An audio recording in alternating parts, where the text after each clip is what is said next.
Welcome back to the historian's tome, where history unfolds like pages turning in an ancient manuscript. Tonight, we journey to the misty highlands and rolling lowlands of medieval Scotland, a land where legend and reality intertwine like Celtic knots carved in stone.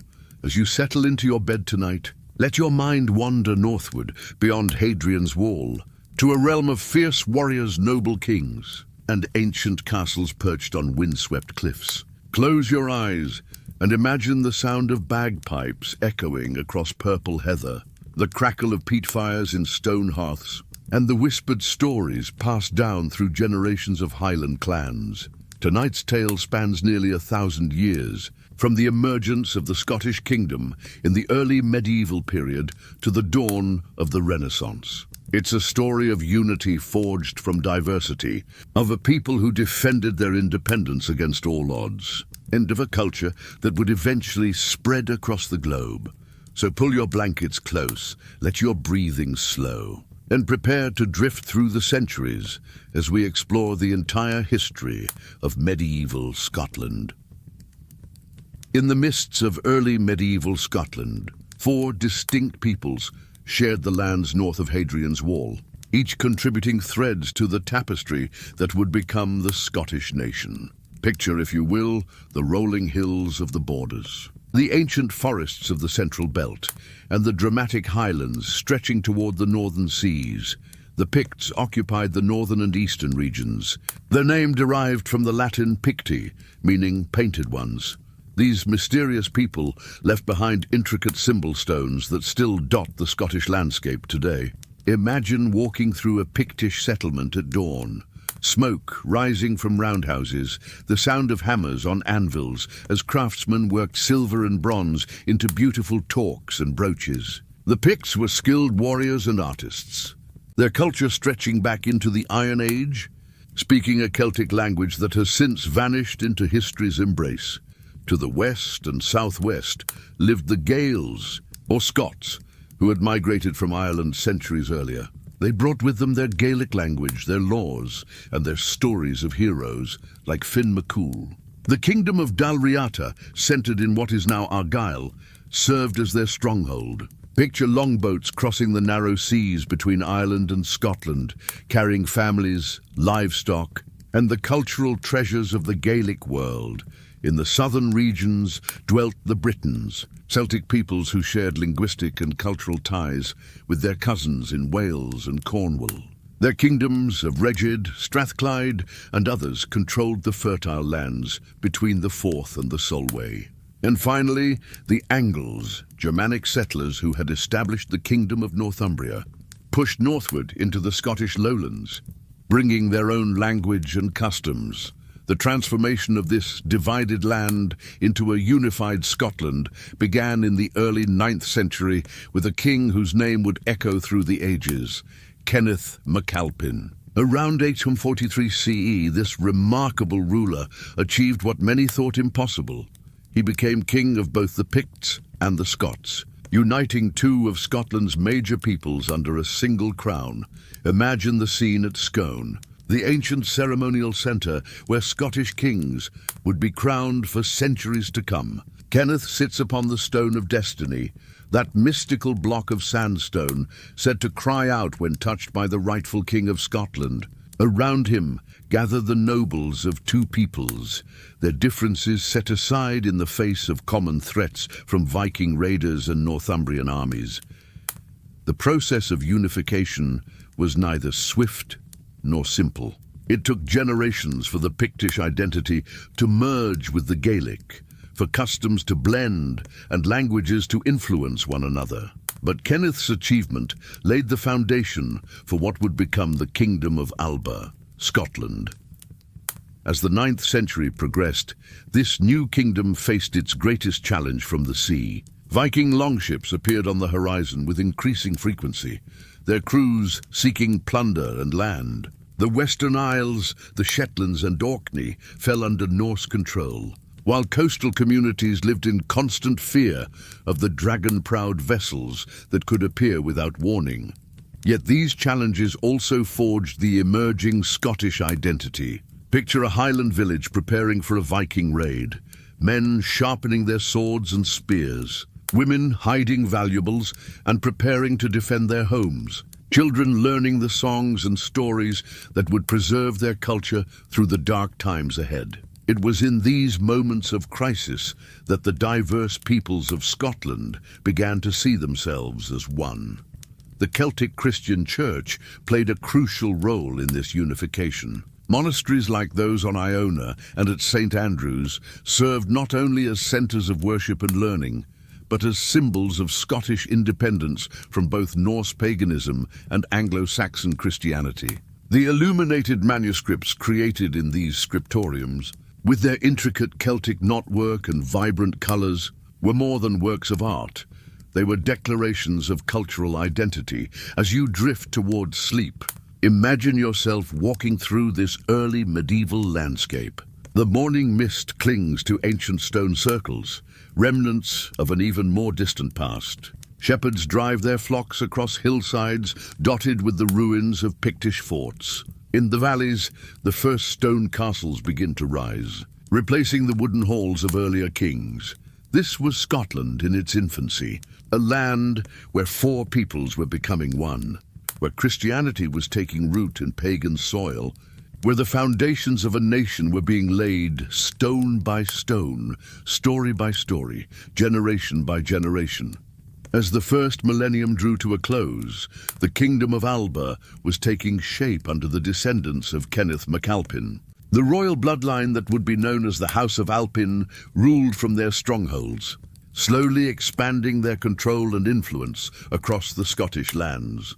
Picture the royal court of the early Scottish kings, not the grand stone palaces of later centuries, but timber halls with high-pitched roofs, their interiors warmed by great central hearths. Tapestries depicting hunting scenes and battles hang from the walls, while bards recite the genealogies of kings, tracing royal bloodlines back through the mists of legend to the ancient heroes of Gaelic mythology. King Constantine II, who ruled from 900 to 943, was perhaps the greatest of Kenneth MacAlpin's successors. Under his long reign, the boundaries of Scotland began to stabilize. The kingdom extended from the Highlands to the Forth, with influence stretching into the southern regions where Britain kingdoms still maintained their independence. Constantine faced the continuing threat of Viking incursions, but he also encountered a new challenge from the south. Edward the Elder of Wessex and his successors were expanding their influence northward, claiming overlordship over all Britain. At the Great Battle of Brunanburh in 937, Constantine led a coalition of Scots, Vikings and Britons against the English king Athelstan. Though the battle ended in defeat for the Northern Alliance, it demonstrated the growing sense of Scottish identity and independence. Imagine the aftermath of this battle. Scottish warriors limping home across the Cheviot Hills, their pride wounded, but their resolve unbroken. In the King's Hall, Constantine and his advisors planned for the future, knowing that Scotland's survival depended on unity and strength. The defeat at Brunanburh taught the Scots a valuable lesson. They could not rely on alliances with their enemies' enemies. Scotland's strength must come from within. The reign of Malcolm I as Constantine's successor saw continued consolidation of royal power. The king travelled constantly throughout his realm, holding court in different regions, dispensing justice, and ensuring the loyalty of local nobles. Picture these royal progresses, long columns of riders moving across the Scottish landscape, the king's banner fluttering in the Highland breeze. Local chiefs and their retainers joining the procession as it passed through their territories. During this period, the institution of the Mormaer emerged, great nobles who ruled vast territories on behalf of the king. These were not mere local chieftains, but powerful magnates who controlled regions like Moray. Mar, Angus and Fife, the Mormaers served as the king's lieutenants, responsible for justice, defence and tax collection in their domains. This system allowed the Scottish kings to govern their expanding realm effectively while maintaining the traditional Celtic emphasis on personal loyalty and kinship. The church continued to play a crucial role in Scottish society. St. Andrews emerged as the premier ecclesiastical centre, claiming apostolic authority through its supposed possession of the relics of St. Andrew, Scotland's patron saint. Picture pilgrims making their way along ancient paths to this holy site, their staffs clicking against the stones, their voices raised in hymns as they approach the sacred precincts. The most significant development of this period was the gradual absorption of the remaining Pictish territories and the expansion southward into Lothian. King Indulf captured Edinburgh around 960, extending Scottish control to the shores of the Forth. This was more than mere territorial expansion. It represented the Scottish kingdom's evolution from a Highland realm into a power that controlled both the mountains and the fertile lowlands. Malcolm III, known as Malcolm Canmore or Great Head, ascended the throne in 1058 after defeating the usurper Macbeth at the Battle of Lumphanan. Yes, this is the same Macbeth immortalized by Shakespeare, though the historical figure bears little resemblance to the tragic character of the play. The real Macbeth had ruled Scotland competently for 17 years, and his defeat by Malcolm represented not the triumph of good over evil, but simply another turn of the wheel of medieval politics. Malcolm III's reign marked a turning point in Scottish history. His marriage to Margaret, a Saxon princess who had fled to Scotland after the Norman conquest of England, brought new influences to the Scottish court. Queen Margaret, later canonized as a saint, introduced Norman customs, reformed the Scottish Church, and encouraged trade with the continent. Picture the transformation of the Scottish court under Margaret's influence. The rough wooden halls began to give way to more sophisticated stone buildings. Norman fashions appeared alongside traditional Scottish dress. The Latin liturgy replaced the old Celtic Christian practices. Merchants from France and Flanders appeared at Scottish ports, trading wine and luxury goods for Scottish wool, hides and silver. Yet this transformation came at a cost. Malcolm III's adoption of Norman customs and his frequent raids into northern England brought him into conflict with William the Conqueror and his successors. The king died in 1093 during one of these raids, killed at Alnwick along with his eldest son. His death plunged Scotland into a succession crisis that would shape the kingdom's future. As you settle deeper into sleep, imagine yourself in that medieval Scottish world, a realm balanced between the ancient Celtic traditions of the Highlands and the new influences flowing in from the Norman south. Stone churches rise beside sacred groves where druids once worshipped. Norman knights in mail serve alongside Highland warriors carrying traditional weapons passed down through generations. This was Scotland on the cusp of its greatest transformation, a kingdom that had successfully unified diverse peoples, but now faced the challenge of maintaining its independence in a world where Norman power was reshaping all of Europe. The 12th century dawned, with Scotland transformed under one of its most remarkable rulers, King David I, known to history as the Saint. David's reign from 1124 to 1153 would reshape Scottish society so thoroughly that the Scotland of his death bore little resemblance to the kingdom he had inherited. Picture David as a young prince in the court of Henry I of England, absorbing Norman customs, learning statecraft, and observing the administrative innovations that had made Norman England the most efficiently governed kingdom in Europe. When he returned to Scotland to claim his throne, he brought with him not just new ideas, but new people, Norman knights, Flemish merchants, and English administrators who would help him modernize his ancient kingdom. The Scotland that David inherited was still largely a Celtic realm. Justice was dispensed according to ancient customs, land was held by traditional clan arrangements, and the economy remained largely based on cattle and subsistence agriculture. Towns were few and small, the church was organized along Celtic lines, and the king's authority, while acknowledged, was often more symbolic than practical in the distant Highland regions. David's great achievement was to transform this traditional society without destroying it entirely. Instead of imposing Norman customs by force, he gradually introduced them alongside existing Scottish traditions, creating a unique hybrid that would characterize Scotland for centuries to come. The introduction of feudalism was perhaps David's most significant innovation. Imagine the ceremony of homage as a Norman knight kneels before the Scottish king, placing his hands between David's hands, swearing to be his man in exchange for a grant of land. This wasn't merely a transfer of property. It was the creation of a new social contract that bound lord and vassal in mutual obligation. Yet David was careful to adapt feudalism to Scottish conditions. Highland chiefs became feudal barons, but they retained many of their traditional rights and privileges. The great Mormaers were confirmed in their territories, now holding them as feudal earls. This blending of Norman and Celtic traditions created a uniquely Scottish form of feudalism that preserved clan identity while introducing more efficient forms of government. The transformation was most visible in the establishment of towns or burghs. David founded numerous burghs throughout Scotland, places like Edinburgh, Stirling, Perth and Aberdeen that still thrive today.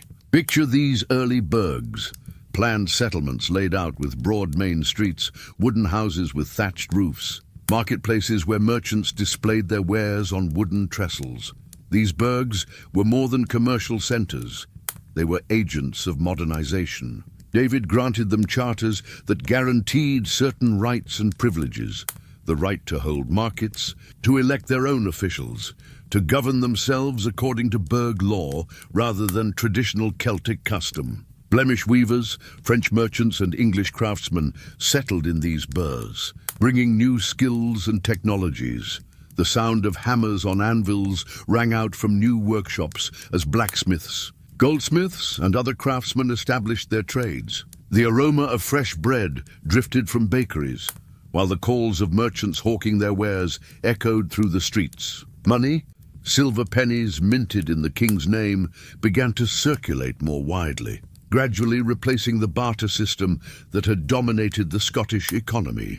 David's ecclesiastical reforms were equally transformative. He invited new religious orders to establish houses in Scotland: Benedictines, Cistercians, Augustinians, and others who brought continental learning and agricultural techniques. The great abbey at Melrose, founded by Cistercian monks from Rivoli, became a centre of learning and economic innovation. Picture the daily life of these monasteries: monks rising before dawn for matins, their voices echoing through stone halls as they chanted the divine office. In the scriptoriums, patient scribes copied manuscripts, preserving classical texts and creating new works of theology and history. In the fields surrounding the abbey, the monks experimented with new agricultural techniques, improving crop yields and introducing better breeds of sheep. The monasteries also served as hospitals, schools, and centres of technological innovation. Water-powered mills ground grain and fulled cloth, while abbey workshops produced everything from illuminated manuscripts to fine metalwork. The wealth generated by these enterprises helped fund the construction of magnificent stone churches that stood as monuments to both divine glory and earthly prosperity. The reign of David also saw the emergence of the great noble families that would dominate Scottish politics for centuries. The Bruces, the Stewarts, the Comyns and others established themselves as powerful magnates, holding vast territories and commanding the loyalty of hundreds of knights and men-at-arms. These families intermarried with the older Scottish nobility, creating a hybrid aristocracy that combined Norman efficiency with Celtic traditions of kinship and loyalty.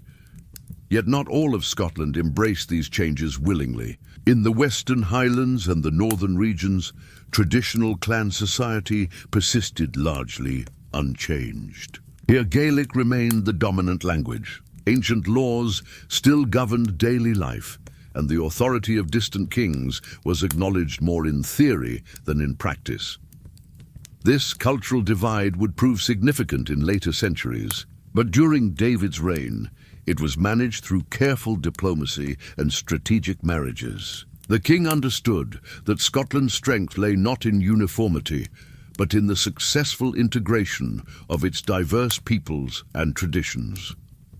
As David's long reign drew to a close in 1153, Scotland had been utterly transformed. Where once had stood a largely pastoral Celtic kingdom, there now existed a sophisticated European state with thriving towns, efficient administration, and a powerful church. Trade routes connected Scottish ports to markets across the North Sea and the English Channel. Silver mines in the southern uplands provided the raw material for a stable currency. Yet this transformation came with new vulnerabilities. Scotland's integration into the Norman world brought it into closer contact and potential conflict with England. The great noble families that David had established would prove to be both pillars of strength and sources of internal conflict. The growing wealth of the burghs and monasteries would attract the envious attention of Scotland's neighbours. As you drift deeper into dreams, imagine walking through David's Scotland, a land where Norman stone keeps rise beside ancient Celtic hill forts, where Flemish merchants converse with Highland cattle dealers, where the sound of church bells mingles with the music of Gaelic bards. This was a kingdom in transition, balanced between its ancient past and its European future, a realm where innovation and tradition learned to coexist in creative tension. The 13th century dawned upon a Scotland that stood at the height of its medieval prosperity. This was the era historians would later call Scotland's Golden Age, a time when the kingdom enjoyed unprecedented peace, prosperity, and cultural flowering under a succession of capable kings. Picture Scotland in the year 1200. A realm transformed beyond recognition from the rough Highland kingdom of 2 centuries earlier. Stone castles crowned strategic hills throughout the realm, their flags snapping in the North Sea breeze. Below them spread prosperous burghs where the sound of commerce never ceases, the creak of cartwheels on cobblestones, the ring of silver coins changing hands, the multilingual chatter of merchants from across Europe. The early decades of the century were marked by the reign of William the Lion, whose long rule from 1165 to 1214 had brought stability and growth. William had learned hard lessons about the dangers of English interference in Scottish affairs. But his later reign saw the flowering of a distinctly Scottish culture that blended Norman innovation with Celtic tradition. Under William's successors, Alexander II and then Alexander III, Scotland reached heights of prosperity and influence it would not see again for centuries. Alexander III, who ruled from 1249 to 1286, presided over what many consider the pinnacle of medieval Scottish civilization. Imagine the court of Alexander III at its height, a magnificent blend of European sophistication and Scottish tradition. In the great hall of Edinburgh Castle, Scottish nobles in fine wool and silk feast, alongside visiting dignitaries from France, Norway, and the papal court. Minstrels perform songs in Gaelic, Norman French and Latin, while the king himself, fluent in all 3 languages, moves easily between his diverse subjects. The prosperity of 13th century Scotland rested on several foundations. The wool trade, in particular, brought unprecedented wealth to the kingdom. Scottish wool, prized for its quality throughout Europe, was exported through the great trading towns of the East Coast. Picture the bustling port of Berwick-upon-Tweed, then Scotland's largest and wealthiest burgh, where Flemish and Italian merchants competed to purchase the finest fleeces from the border abbeys. The Cistercian monasteries, with their vast flocks of sheep, were the primary producers of this valuable commodity. The great abbeys of Melrose, Jedburgh, Kelso, and Dryburgh operated like medieval corporations, managing thousands of acres of pasture land and employing sophisticated marketing techniques to maximize their profits. The wealth they generated funded not only magnificent architectural projects, but also schools, hospitals, and charitable institutions that served the broader community. Agriculture, too, flourished during this golden age. New techniques introduced by Norman settlers and continental religious orders had dramatically improved crop yields. The three-field system replaced older methods, while new crops like oats and barley expanded the Scottish diet. Markets in every burgh overflowed with produce from the surrounding countryside, fresh vegetables, dairy products, and the famous Scottish beef that commanded high prices in English markets. The burghs themselves were marvels of medieval urban planning. Edinburgh, Perth, Stirling, and Aberdeen had grown into substantial cities by European standards, their populations swelling with craftsmen, merchants, and professionals. Guild systems regulated trade and maintained quality standards, while burgh courts dispensed justice according to sophisticated legal codes that blended Roman law with local custom. Picture a typical day in 13th century. Perth. The morning begins with the ringing of church bells calling the faithful to Mass. In the marketplace, farmers from the surrounding countryside display their produce while craftsmen open their workshops. The sound of hammering echoes from the smithies, while the aroma of fresh bread draws customers to the baker's stalls. Children attend school in the cathedral precinct, learning Latin grammar alongside practical skills like accounting and measurement. The cultural achievements of this period were equally remarkable. Scottish scholars made significant contributions to European learning, with the University of St Andrews, founded in 1413, having its roots in the cathedral schools of this earlier period. Manuscript illumination reached new heights of artistic sophistication, while Scottish metalworkers and stonemasons created works of art that rivaled anything produced in Europe. Perhaps most importantly, this was the era when a distinctly Scottish identity truly crystallized. The diverse peoples who had once occupied the northern regions of Britain had become unmistakably Scottish. This identity was reinforced by shared institutions, the Scottish Church, Scottish law, Scottish customs, and by a growing sense of independence from English influence. Alexander III's great achievement was the final resolution of the Norwegian question. For centuries, the Western Isles had remained under Norwegian control, creating a source of constant friction and limiting Scottish authority. The situation came to a head in 1263 when King Haakon of Norway launched a massive invasion to reassert Norwegian dominance in the west. Picture the scene at the Battle of Largs that October, Scottish Knights and Highland. Warriors united against the foreign invader, fighting beneath banners that displayed the royal arms of Scotland. The storm-lashed coast of the Firth of Clyde became the stage for a battle that would determine Scotland's future. Haakon's great fleet, driven ashore by autumn gales, found itself facing a determined Scottish army that had learned to combine Norman military techniques with traditional Highland ferocity. The Scottish victory at Largs was decisive. Haakon died during his retreat to Orkney, and within a few years, Scotland had purchased the Western Isles from Norway, finally uniting all of mainland Scotland under a single crown. The Hebrides, with their ancient Gaelic culture and maritime traditions, were incorporated into the Scottish realm, adding yet another strand to the complex tapestry of Scottish identity. The Treaty of Perth in 1266 marked the culmination of centuries of territorial consolidation. Scotland now controlled all of its natural boundaries, except for the debated southern border with England. The kingdom stretched from the Shetland Islands in the north to the Solway Firth in the south, from the Atlantic Ocean to the North Sea. Yet even as Scotland reached this pinnacle of success, the seeds of future troubles were being sown. Alexander III's direct heirs died young, leaving the succession uncertain. The great noble families that had grown powerful during the previous century began to position themselves for the coming struggle. England, now under Edward the Firm, soon to be known as Longshanks, looked northward with increasingly acquisitive eyes. The Golden Age reached its tragic end on a dark night in March 1286. Alexander III, riding through a storm to rejoin his young bride in Fife, was thrown from his horse on the coastal path near Kinghorn.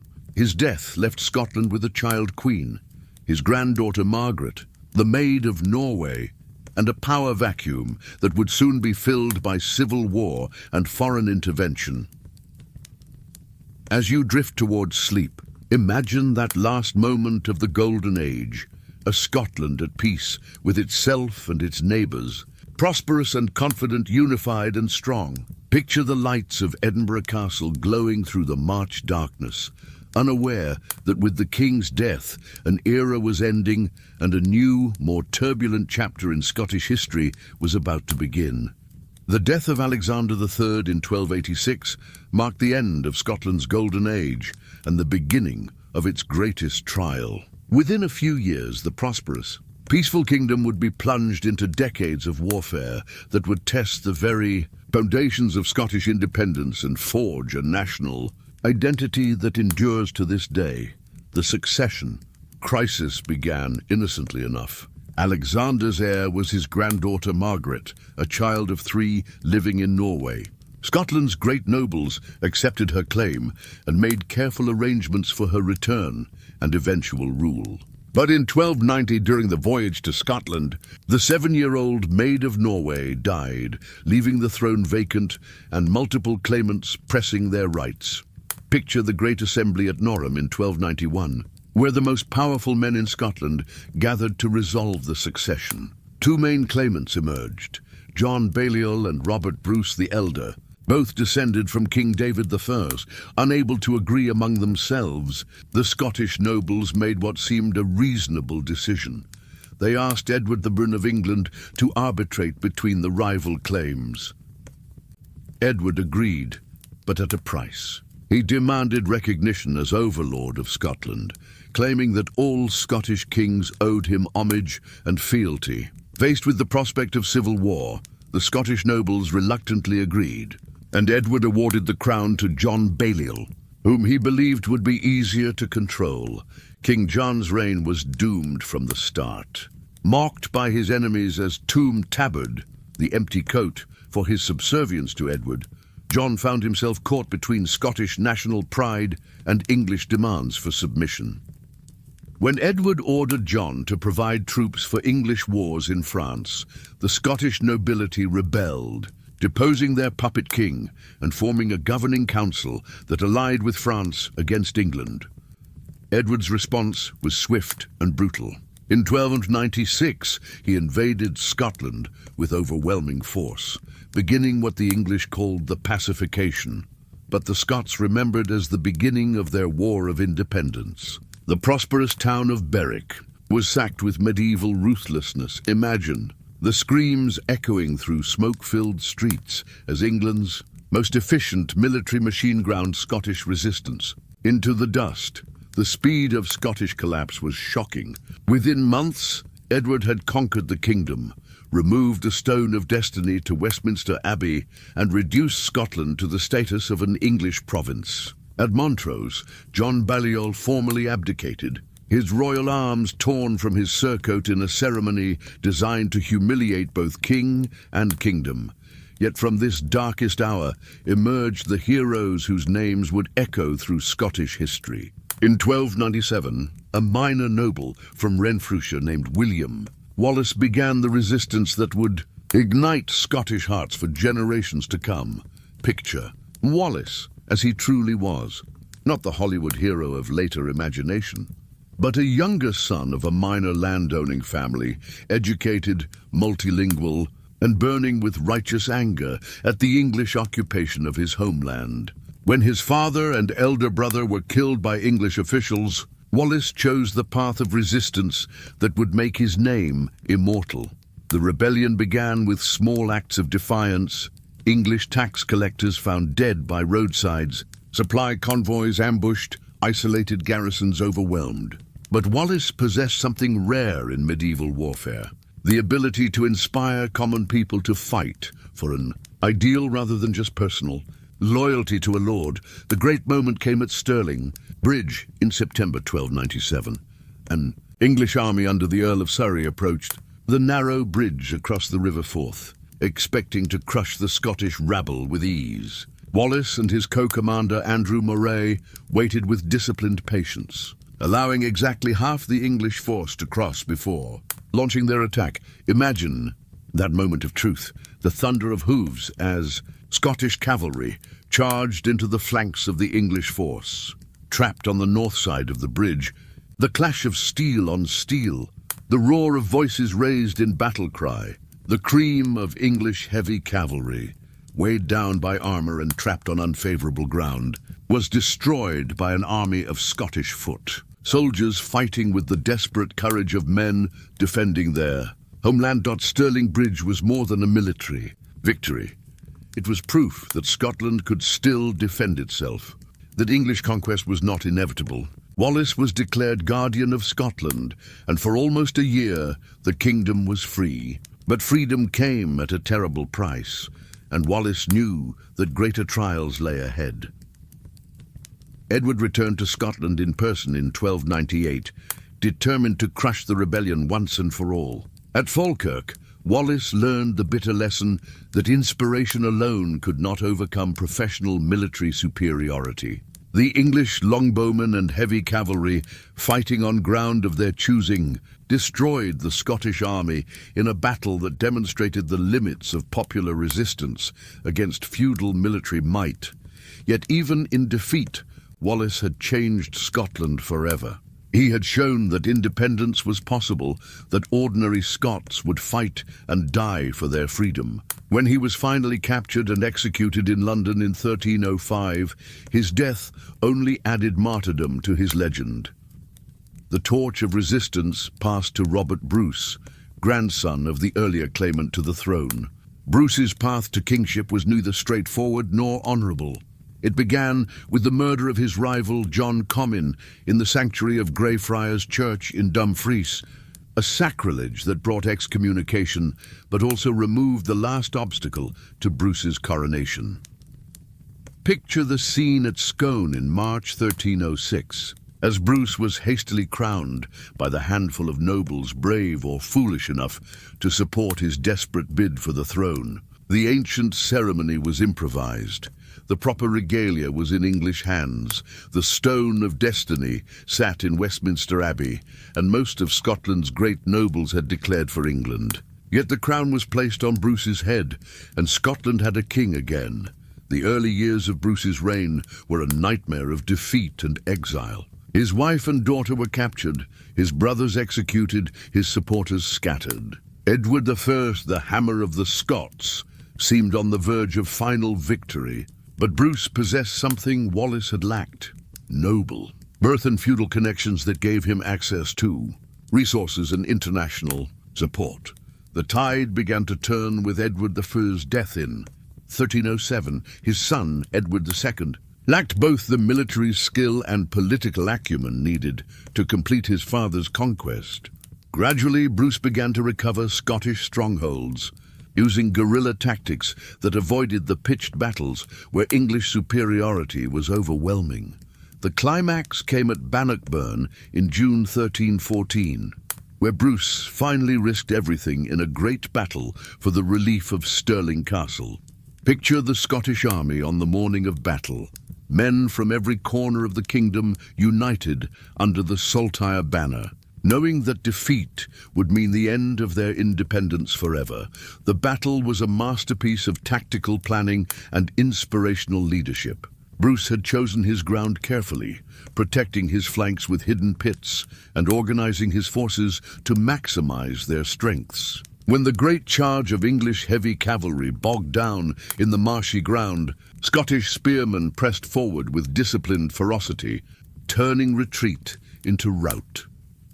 Bannockburn was more than a military victory. It was Scotland's declaration of independence made manifest on the battlefield. The English king fled, leaving behind his royal seal and the flower of his nobility dead on Scottish soil. More importantly, the victory demonstrated that Scotland could defend itself against any enemy, no matter how powerful. Yet the war continued for another 14 years, until the Treaty of Edinburgh-Northampton finally recognized Scottish independence in 1328.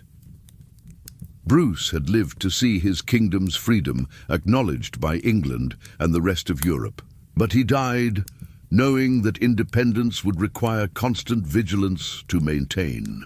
The century that followed Bannockburn was marked by continued struggle and gradual recovery. The Black Death devastated Scotland, as it did the rest of Europe, but the kingdom survived and eventually prospered again. The Stuart dynasty, founded by Robert II in 1371, provided stability and continuity. As you settle into dreams, imagine the Scotland that emerged from the wars of independence, a nation forged in fire, tempered by suffering but unbroken in spirit. Picture the castles rising again from their ruins, the burghs slowly recovering their prosperity, the churches where grateful congregations praised God for deliverance from their enemies. This was Scotland reborn, a kingdom that had paid the ultimate price for freedom and would never forget the cost of independence. As the 15th century dawned, Scotland stood at a crossroads between its turbulent medieval past and an uncertain future. The Stuart dynasty, established by Robert II in 1371, had brought a measure of stability to the kingdom, but the challenges facing Scotland remained formidable. The realm that had sacrificed so much for independence now had to learn how to prosper in peace while maintaining the vigilance necessary to preserve its hard-won freedom. The early Stuart kings ruled Scotland still bearing the scars of the wars of independence. Whole regions lay depopulated. Castles stood as empty ruins, and the royal treasury remained chronically depleted. Yet there were signs of recovery and renewal.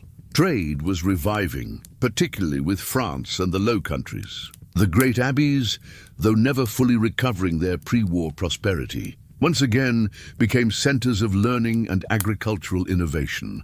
Picture Scotland under Robert III, who ruled from 1390 to 1406, a kingdom struggling to find its identity in the post-independence era.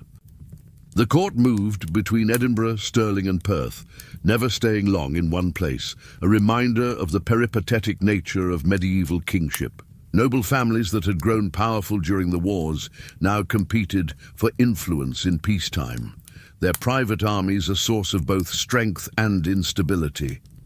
The cultural landscape was changing too. While Gaelic remained dominant in the Highlands and Islands, Scots, a dialect of English, was becoming the language of government and commerce in the lowlands. This linguistic division reflected deeper cultural tensions between the Celtic north and west, and the increasingly anglicised south and east. Yet these differences also contributed to Scotland's unique character, creating a nation that was simultaneously European and distinctly Celtic.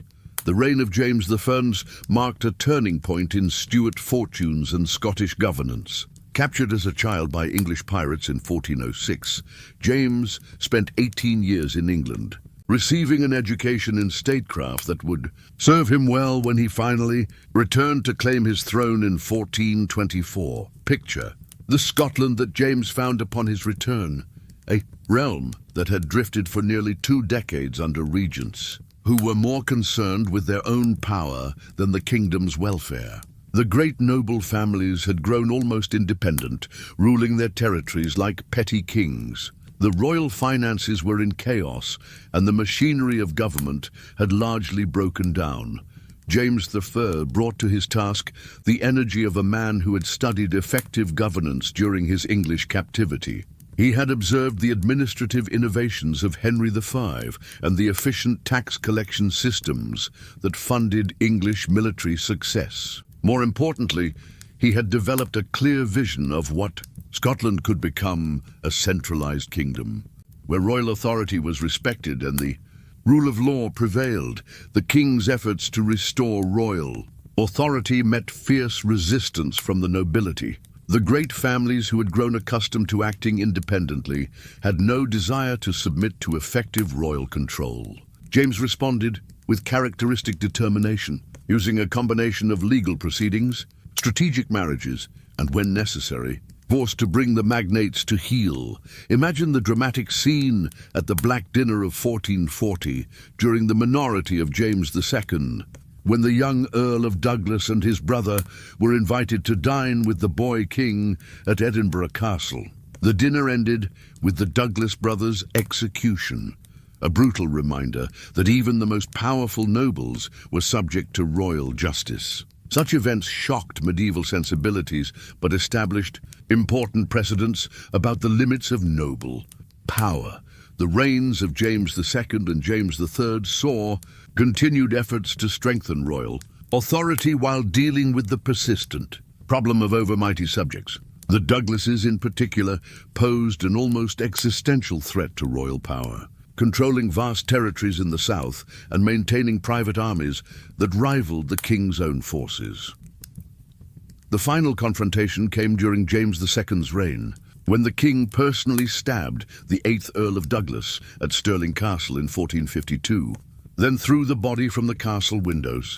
This act of royal violence, shocking even by medieval standards, marked the beginning of the end for Douglas power. Within a few years, the family's vast estates had been broken up and redistributed, their castles destroyed or garrisoned by royal troops. Yet the Stuart kings were more than mere warriors and politicians. They were also patrons of the arts and learning, who presided over a remarkable cultural renaissance. James the Fine himself was an accomplished poet, whose work, The King's Quair, ranks among the finest achievements of medieval Scottish literature. Picture the king in his private chamber, working by candlelight to craft verses that captured both his personal experiences and the broader themes of love, fate, and kingship. The Stuart court became a center of artistic patronage that rivaled any in Europe. Musicians, poets, and scholars gathered from across the continent, drawn by royal favor and the intellectual ferment of a kingdom rediscovering its cultural identity. The great collegiate churches founded during this period, St. Salvator's at St. Andrews, King's College at Aberdeen, testified to the dynasty's commitment to learning and piety. Architecture, too, flourished under Stuart patronage. The great tower houses that still dot the Scottish landscape, Craigievar, Castle Fraser, Grathys, represent a uniquely Scottish architectural tradition that blended defensive necessity with aesthetic ambition. Picture these magnificent structures rising from the Scottish countryside, their corbelled turrets and decorative stonework proclaiming both noble wealth and national artistic achievement. The economic recovery of 15th century Scotland was equally remarkable. The wool trade, devastated during the Wars of Independence, gradually revived as border monasteries rebuilt their flocks and established new markets. Scottish merchants appeared in Bruges, Danzig, and other commercial centres, trading not only wool but also hides, salmon, and increasingly manufactured goods. The burghs that had been the pride of David I's reign began to flourish again. Edinburgh emerged as the undisputed capital, its castle rock crowned with increasingly elaborate royal buildings. The high street bustled with merchants and craftsmen, while the grass market below the castle hosted weekly fairs that drew traders from across Scotland and beyond. Picture a typical market day in 15th century Edinburgh, the narrow streets crowded with carts and pack animals, the air filled with the cries of vendors selling everything from Highland cattle to Flemish cloth. In the guild halls, merchant burgesses conducted business with the formality and ceremony that reflected their growing prosperity and social importance. The reign of James IV, which began in 1488, marked the high point of Stuart achievement. James was the epitome of the Renaissance prince, multilingual, cultured, militarily capable, and possessed of a vision of Scotland's place in European affairs. Under his rule, Scotland experienced a cultural and intellectual flowering that compared favorably with any kingdom in Europe. James IV's court was truly cosmopolitan. Spanish ambassadors discussed the latest developments in the New World. Italian humanists debated classical texts, and French courtiers brought news of artistic innovations from the Loire Valley. The king himself spoke Gaelic, Scots, Latin, French, and Spanish, moving easily between the different cultural worlds that comprised his diverse kingdom.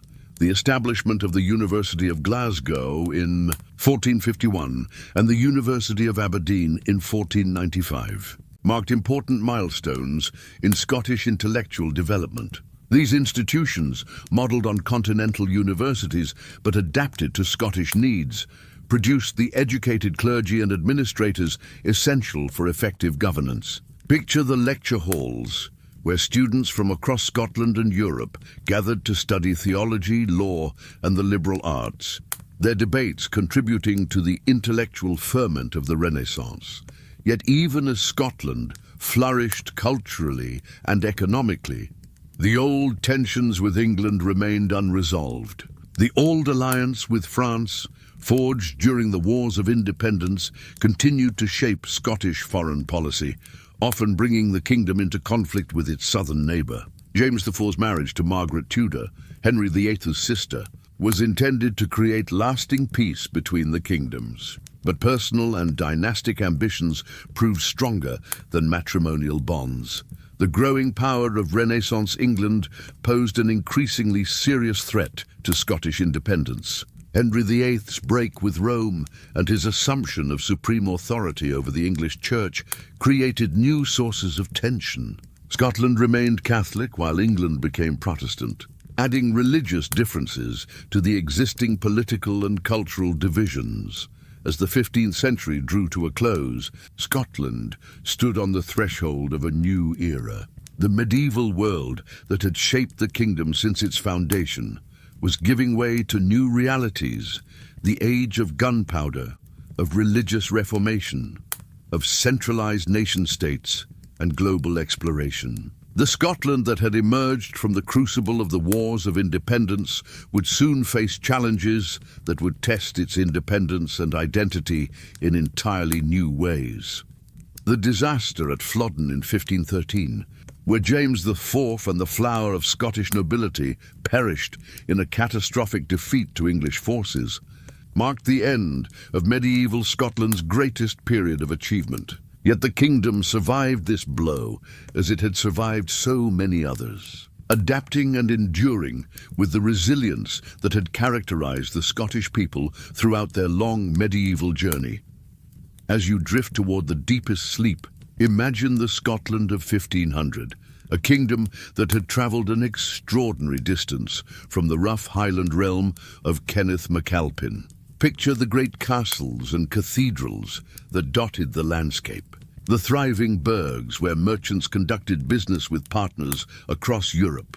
The schools and universities where the next generation of Scottish leaders learned the skills needed for an uncertain future. This was medieval Scotland's final flowering, a nation that had preserved its independence through centuries of trial, adapted to changing circumstances without losing its essential character, and created a unique culture that blended Celtic tradition with European innovation.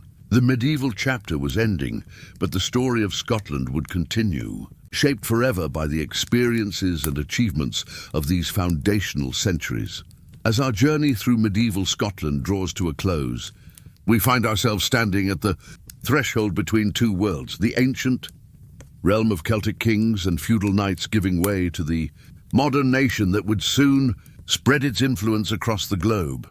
The Scotland of 1500 bore little resemblance to the divided land of Picts, Scots, Britons, and Angles that Kenneth MacAlpin had begun to unite 7 centuries earlier. Through war and peace, triumph and tragedy, foreign invasion and cultural flowering, the Scottish people had forged a national identity that was both uniquely their own and recognizably European. Picture, if you will, a medieval Scottish manuscript being closed for the final time, its illuminated pages capturing the light of countless candles in monastery scriptoriums. Each page tells part of the story we have shared tonight.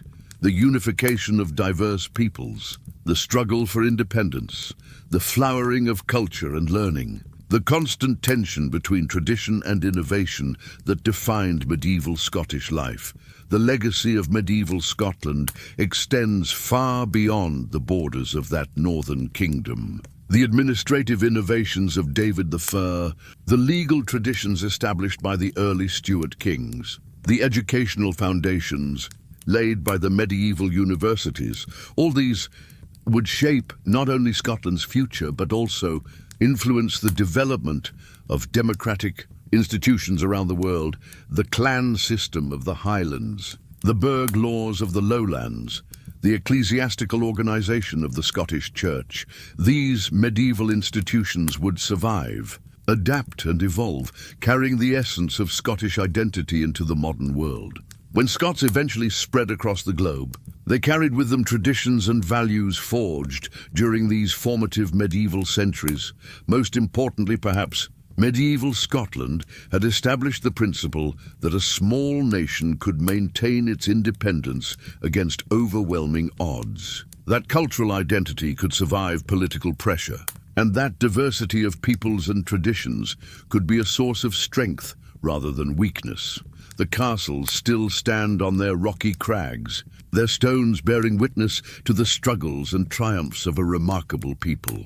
The ancient languages still echo in Highland glens and island shores. The laws and customs established by medieval kings continue to influence Scottish society today. As you close your eyes and let sleep carry you into dreams, perhaps you will walk once more through that medieval landscape, across heather-covered moors where clan warriors once trained for battle, through stone-walled burghs where merchants traded goods from distant lands, into great halls where kings held court and bards sang the deeds of heroes. In your dreams, you might hear the sound of pipes echoing across a Highland loch, see the glow of candles in a monastery scriptorium where monks preserve ancient wisdom, feel the sea spray on the walls of a coastal castle where defenders once watched for Viking sails on the horizon. This was medieval Scotland, a land of mist and mountain, of fierce loyalty and gentle learning, of ancient tradition and bold innovation. A kingdom that began as a collection of warring tribes and became a nation whose influence would eventually span the globe. Sleep well, and let the stories of medieval Scotland carry you into peaceful dreams of a time when the world was young, when heroes walked the earth, and when the foundations of the modern world were being laid by the steady hands of ordinary people doing extraordinary things. Thank you for joining us tonight on the Historian's Tome for this journey through medieval Scotland. Tomorrow's dreams may carry you to new historical adventures, but tonight, rest well in the knowledge of a people who faced every challenge with courage, adapted to every change with wisdom, and passed down to us a legacy of independence, resilience and hope. Until next time, sleep soundly, dream deeply, and remember, history is not just about the past, but about understanding the forces that shape the world we live in today. Good night.